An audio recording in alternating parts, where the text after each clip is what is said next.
আজকে আমরা দেখব দ্বিতীয় পর্যায় ক্রমিক মূল্যায়ন 2024-এর আরও একটি প্রশ্নপত্র দশম শ্রেণী বাংলা পূর্ণমান 40। সঠিক উত্তরটি নির্বাচন করো। গিরিশ মহাপাত্রের ট্যাগ থেকে গন্ডার 6 পয়সার সঙ্গে বেরোলো একটি টাকা। বিরাগী জগদীশবাবুর বাড়ি থেকে চলে যাবার পর সিঁড়ির ওপরে পড়ে রইল 100 টাকার থলি। দিগম্বরের জটায় হাসে শিশু চাঁদের কর। ব্রতটিকে পদাশ্রয়ে রাখে যূথনাথ। অপূর্বকে ট্রেনের কামরায় পুলিশের লোক ঘুম ভাঙিয়ে দিয়েছিল 3 বার। বহুব্রী সমাসে কোন পদের অর্থ প্রাধান্য পায় অন্য পদ? চিরসুখী কোন সমাসের উদাহরণ? ব্যাপ্তি তৎপুরুষ। উপনগরী সমাসটি গড়ে উঠেছে সামীপ্য অর্থে। 20টি শব্দে নিচের প্রশ্নের উত্তর দাও। জগদীশবাবুর সম্পত্তির পরিমাণ 11 লক্ষ টাকা, কিন্তু 16 আনায় শখ বজায় রয়েছে।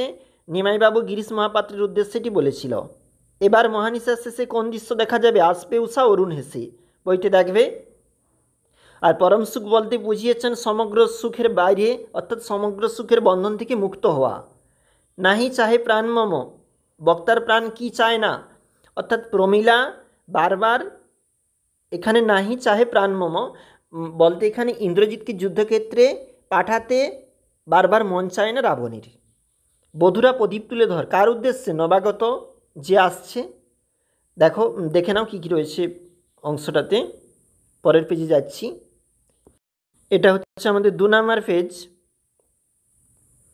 3-এর দাগের যে প্রশ্ন রয়েছে 3 নাম্বার করে রয়েছে। দেখো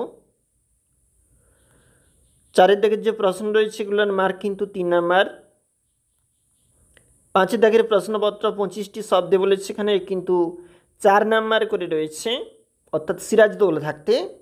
6 দাগের প্রশ্নপত্র দেখো 5 নাম্বার, এবং কোনি থাকতে প্রশ্ন 5 নাম্বারে রয়েছে।